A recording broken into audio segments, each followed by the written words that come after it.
반갑습니다. 불안중 친구들. 자, 6단원 이제 들어갈 차례죠. 국제사회와 국제정치 해서 국제사회의 이해, 국제사회에는 어떤 특성이 있을까 그 부분 해보시겠습니다. 교과서는 104페이지 그리고 학습지는 1페이지 준비하시면 되는데, 학습지는 선생님이 아직 나눠드리지 못해서 그 PPT 파일로 드린 거 참고하시고 등교했을 때 나눠드리도록 할게요. 이전 차시 진단평가 해야 되죠. 방학 전에 한 거라서 기억이 안 나실 수 있는데 그래도 한번 생각을 떠올려 봅시다. 뭐는 자국화폐와 외국화폐의 교환 비율로, 교환 비율이죠. 화폐의 교환 비율이니까 이거 뭐라 그러죠? 교환 비율. 교환 비율. 그럼 뭐예요? 네, 환율이 되겠죠. 2번, 환율이 상승하면 1달러를 얻기에 더 많은 원화가 필요하기 때문에 원화의 가치가 어떻게 되는 거예요?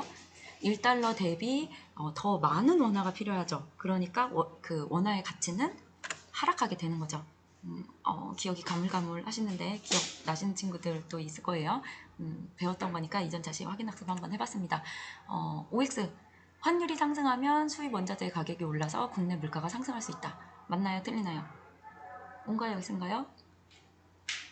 O가 되겠죠.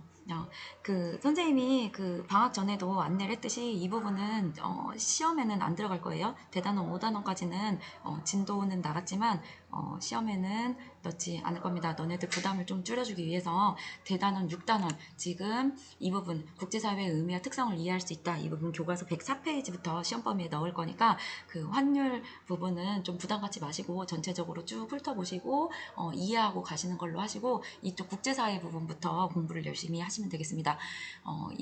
이번 시간에는 국제사회의 의미와 특성을 이해할 수 있다라고 해서 국제사회에 대해서 공부를 좀 해보실 건데, 국제사회란 자국의 이익을 우선하고 힘의 논리가 적용되고 중앙정부가 부재하고 그 국제협력이 강화되고 있다 정도로 해서 쭉 살펴볼 거예요.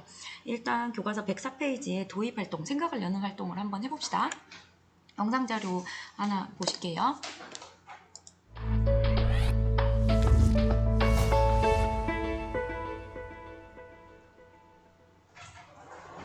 A국은 B국과 오래전부터 사이가 좋았지만 C국과는 늘 사이가 좋지 않았습니다. 그러던 어느 날 국가 경제가 너무 안 좋네. 잠시 들어가겠어. 아니, C국이 무슨 일로? A국에게 좋은 제안을 하러 왔어. B국과 외교 관계를 끊고 우리와 외교 관계를 맺는 것이 어떻소? 아니, 지금 B국을 배신하라는 말입니까? 진정하시오. 만약 그렇게 한다면 경제적 이익을 주겠어. 한번 고민해 보시오. 좋은 소식 기대하겠소. B국과는 오래전부터 좋은 관계로 지내왔는데, 이를 어쩌지? 그래, 결심했어. C국과 외교 관계를 맺었어요. 어떻게 이럴 수 있어요?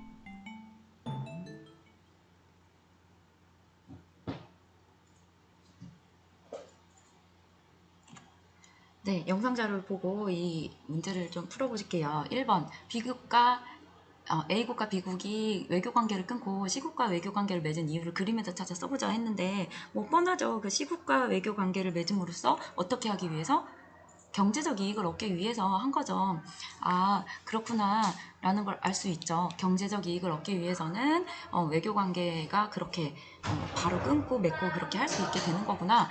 자, 2번, 내가 A국의 상황이었다면 어떤 결정을 내릴지 생각해보고 그 이유를 말해보자 라고 했는데, 또 다른 결정을 할 수도 있는 거죠. 만약에 내가 A국이었다면 B국과 외교관계를 끊고 C국과 외교관계를 오히려 맺을 것이다. 왜냐하면 다른 국가와 좋은 관계를 유지하는 것보다 현재 경제적 어려움을 해결하는 것이 더 중요하기 때문인데, 아니다, 나는 C국의 제안을 거절하고 B국과 우호 관계를 더욱 돈독히 할 것이다. 왜냐하면 사실 경제적 어려움도 어려움이지만 또 다른 방법을 찾아서 해결할 수 있는 가능성이 있는데 일단 한번 어긋난 관계는 전처럼 회복하기 어렵기 때문에 그동안 쌓아놓은 관계를 그렇게 쉽게 무너뜨리는 게 매우 아깝다. 그래서 비극과 우호 관계를 그렇게 한 번에 그렇게 좀 무너뜨리는 건 너무 아깝다.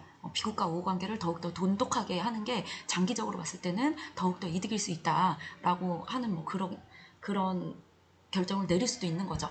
이거는 뭐 어떤 게 더 현명한 결정인 건지는 결과적으로 나오는 거기 때문에 사실은 알 수는 없어요. 이런 태도를 보일 수 있다라는 거죠. 각자 정리를 해 놓으시면 되겠습니다. 자, 그러면은 우리가 도입활동에서 봤듯이 국제사회의 특성을 어렴풋이 느낄 수 있을 거예요. 오늘날 세계 각국은 그 서로 밀접한 관계를 맺고 있고 정치, 경제, 사회, 문화를 비롯한 그 여러 부분에서 폭넓게 교류를 합니다. 이처럼 세계 여러 나라가 서로 교류하면서 의존하면서 공존하는 이런 사회를 무슨 사회라고? 국제사회라고 하는 거죠. 그 신항로 개척 우리가 역사 시간에 배웠었죠. 그 신항로 발견 이후에 유럽이 세계로 진출하면서 세계로 이거 오타네요. 세계로 진출하면서 전 지구적 차원의 국제사회가 이렇게 형성이 되게 됐죠. 이러한 국제사회는 그 주권 되게 중요해요. 주권이라는 거는 다른 나라의 간섭을 받지 않고 국가의 의사를 최종적으로 결정할 수 있는 권력이죠. 주권을 지니지 않은 국가는 국제사회에 포함이 안 돼요. 그 주권을 지닌 국가들을 기본 단위로 국제사회가 형성이 됩니다. 자, 그럼 이 국제사회의 특성을 살펴보시면 아까 얘기했듯이 뭐를 우선으로 추구해요? 그렇죠. 자국의 이익을 우선으로 추구를 합니다. 그래서 영원한 우방도 내 편, 그리고 영원한 적도 없다라는 유명한 말이 생겼죠. 자국의 이익을 우선 추구한다라는 첫 번째 특성, 자국의 이익을 우선적으로 추구. 그리고 국력에 따라서 주권의 행사 정도의 차이가 발생합니다. 뭐의 논리가 적용이 되는 거예요? 뭐가 더 센 사람이, 뭐가 더 센 국가가 그렇죠. 힘의 논리가 적용이 된다라는 거예요. 예를 들어서 그 국제연합의 안전보장이사회 있죠. 국제연합의 안전보장이사회라는 게 있어요. 그 아는 친구도 있고 잘 모르는 친구도 있을 것 같아가지고 그 밑에 학습지 아래쪽에 자료학습을 선생님이 또 따로 해놨거든요. 국제연합의 안전보장이사회라는 데가 있어서 거기에 상임이사국이 5개국이 있어요. 힘센 나라들로 이루어진 거죠. 미국, 중국, 영국, 프랑스, 러시아 이 상임이사국 이 5개 국가가 거부권을 행사를 할 수 있습니다. 그래서 중요한 안건이 올라왔을 때 이 5개 힘센 나라들이 거부권을 행사해서 우리는 싫은데? 하면은 그 안건이 이제 통과가 못 되는 거예요. 그래서 힘의 논리에 의해서 좌우가 된다라는 거죠. 이 국제연합과 관련해서 아래쪽에 자료학습 해놨거든요. 그 가로넣기를 또 채워넣기를 해보시면은 그 국제연합 안전보장이사회에서 중요 안건의 의사결정은 상임이사국을 포함한 9개국의 동의로 이루어지는데 그 상임이사국인 미국, 중국, 영국, 프랑스, 러시아 이 나라들이 뭐를 행사할 수 있게? 거부권을 행사할 수 있어서 국제사회에서 다른 나라보다 큰 영향력을 행사할 수 있다라는 거죠. 여기 손든 거 보이죠? 여기 이렇게 손드는 거 보이시죠? 그렇게 알고 계시면 되겠습니다. 힘의 논리로 좌우된다라는 거. 그리고 지금 우리가 국제사회의 특성을 살펴보고 있죠? 세 번째 국제사회 특성을 보시면은 중앙정부가 없다라는 거예요. 그래서 국가 간 갈등이나 분쟁 해결을 할 때 야 너네 싸우지 마 라고 이렇게 딱 위에서 명령할 중앙정부가 없죠. 그러다 보니까 갈등이 너무 크게 발생한 경우에는 전쟁이 발생을 하기도 하죠. 다만 그렇더라도 그 국제법이나 국제기구, 세계 여론 등이 국가들의 행위를 일정하게 제약을 함으로써 국제사회의 질서가 그나마 유지되고 있긴 합니다. 제약은 용어가 조금 어려울 것 같아서 선생님이 용어 해설을 해놨어요. 참고하시기 바라고. 그 국제법 같은 경우에는 조금 약간 아쉬운 한계점이 있긴 합니다. 그 국제법은 국가 간의 합의에 의해서 만들어진 국제 규범이긴 한데 살짝 아쉬운 부분은 개별 국가의 의사를 무시하고 강제할 수 없기 때문에 국제사회의 분쟁을 해결하는 수단으로서는 약간 한계점이 있다라는 것도 같이 알아두시면 좋겠고요.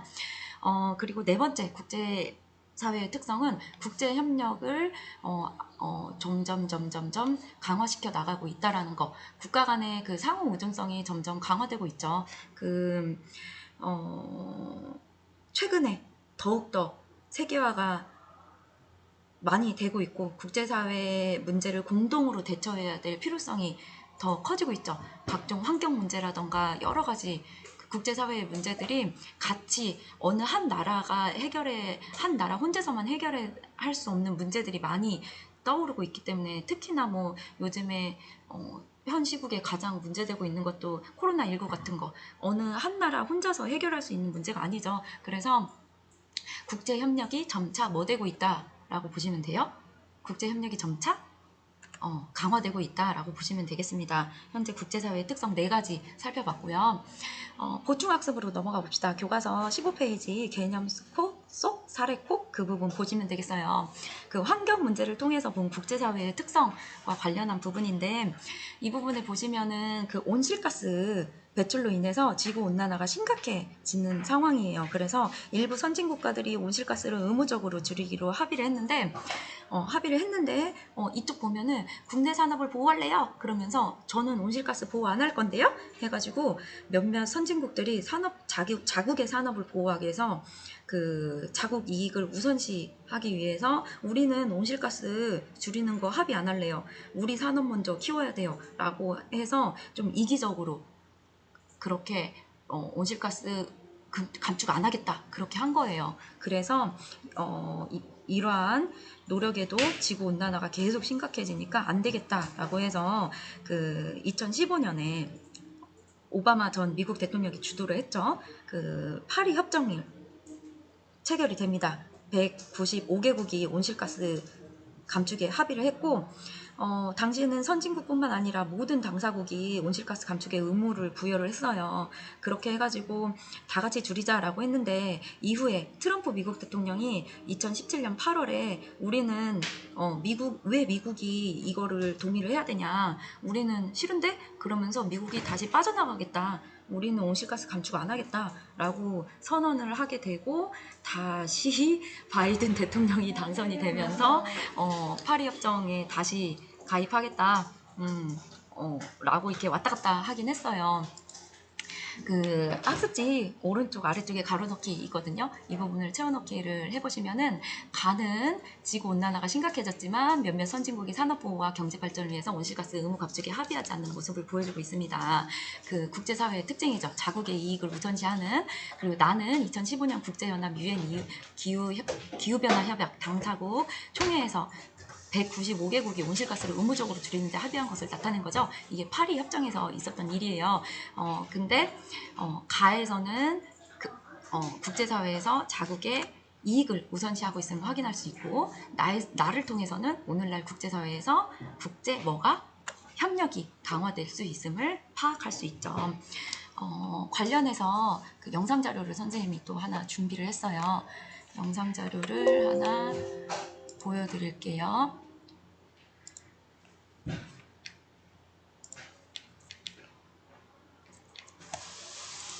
네, 도널드 트럼프 미국 대통령이 결국 파리 기후변화 협정 탈퇴를 공식 발표했습니다. 세계 2위 탄소 배출국인 미국이 이렇게 탈퇴를 선언하면서 파리 기후변화 협정이 그대로 유지될지 주목됩니다. 워싱턴에서 김범현 특파원입니다.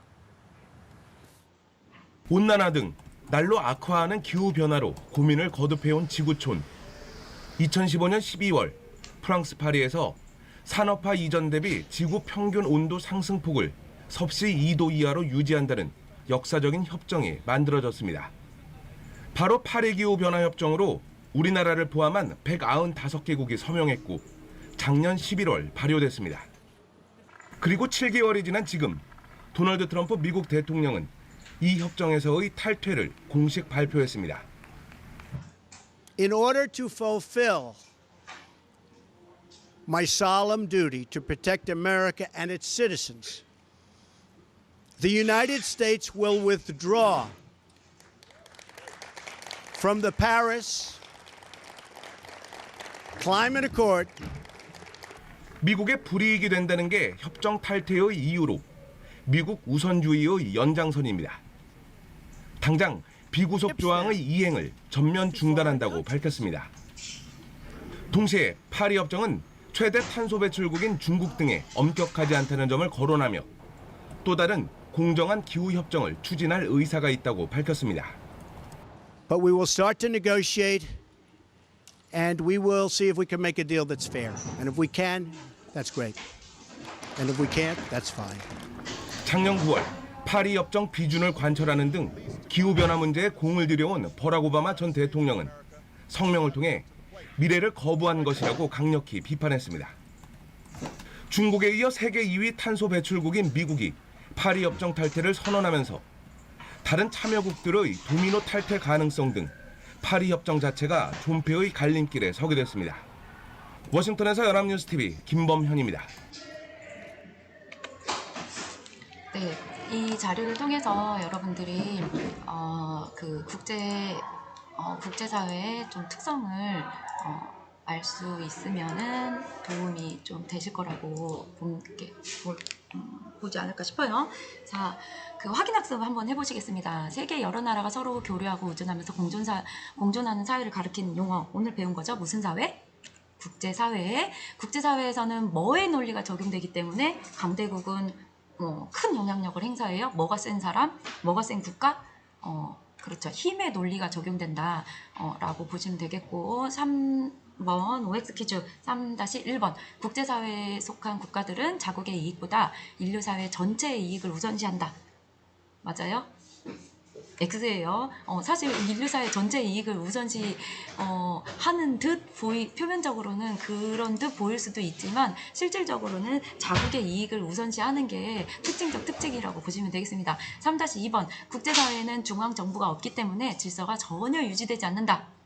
물론 중앙정부가 없는 건 맞아요. X입니다. 중앙정부가 부재한다라는 건 국제사회의 특성이긴 하지만 아까 뭐가 있었죠? 국제법, 국제기구, 세계 여론 같은 것들로 인해서 그 일정한 제약을 주기 때문에 국제 질서가 어느 정도 유지는 됩니다. 전혀 유지되지 않는다는 틀렸어요.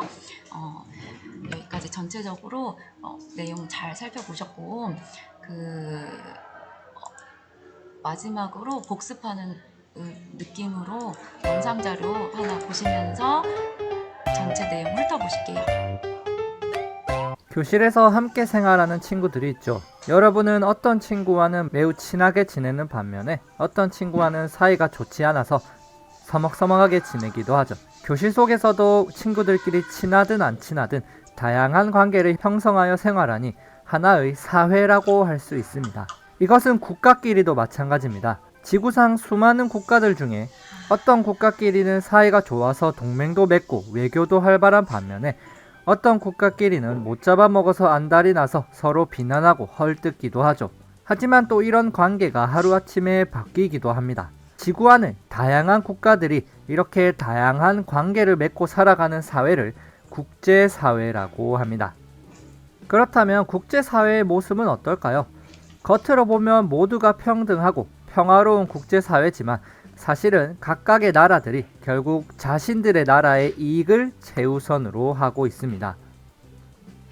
A나라와 B나라가 강한 동맹국이었는데 돈도 많고 힘이 센 C나라가 A나라에게 우리와 동맹해 돈 줄 테니까 대신 B나라와 동맹을 끊어라고 했을 때 A나라는 자신들에게 더욱 이익이 되는 C나라로 갈아탈 확률이 높습니다. 사람들 간의 관계라면 의리가 없다 하겠지만 국제사회에서는 자기 나라 사람들의 이익을 최우선하기 때문에 당연하게 여겨지고 있는 모습이죠. 국제사회에서는 힘이 센 강대국이 힘이 약한 약소국을 괴롭힌다고 해서 이를 말리거나 중재해줄 곳이 존재하지 않습니다. 즉 국제사회에는 중앙정부가 존재하지 않습니다. 주변 국가들이 잘못된 행동을 한 국가에게 그런 행동을 비판하고 규제할 수는 있지만 자국의 이익이 되지 않는다면 굳이 경찰의 역할을 하여 벌을 주진 않습니다. 한국과 일본과의 갈등이 빚어진다고 해도 주변 나라가 이를 직접 나서서 누가 옳고 그른지 공평하게 판단해주지 못하죠. 교실에서는 힘이 센 학생이 힘이 약한 학생을 괴롭히면 학교가 나서서 힘이 약한 학생을 보호해주고 괴롭힌 학생을 벌주지만 국제사회에서는 그러지 못한 경우가 많습니다. 군사력과 경쟁력이 강한 강대국은 국제사회에서 더 많은 영향을 행사하고 약소국은 이를 인정해주는 모습인데 이를 힘의 논리가 적용한다라고 표현을 하죠. 마치 사자에게 덤비지 못하는 하이에나들처럼 강대국의 힘 앞에 약소국들이 움츠려야 하는 상황이 국제사회의 어두운 면이라 할 수 있습니다. 하지만 국제사회의 밝은 면도 존재하는데 만약에 외계인이 지구를 침공한다면 전 세계가 하나 되어 지구를 지키기 위해 싸우겠죠. 이처럼 현재 국제사회는 환경 문제, 인권 문제, 난민 문제 같은 함께 해결해야 하는 문제들을 여러 국가가 함께 해결하기도 합니다. 예를 들어서 WHO 국제보건기구에는 194개국이 함께 참여해 전 세계 사람들의 건강을 지키려고 하고 있습니다. 또는 유니세프와 같이 제대로 먹지 못하고 교육받지 못하는 어린이들을 도와주는 자선단체에도 수십 개의 나라가 함께 하고 있죠. 이렇듯이 국제협력기구를 통해 여러 국가들이 협력하여서 전 지구의 문제를 함께 해결하고도 있습니다. 정리해보면 국제사회는 자국의 이익을 최우선으로 하고 갈등을 중재할 중앙정부가 존재하지 않으며 힘의 논리가 적용되면서도 서로 협력하여 문제를 해결하려는 특징도 있습니다.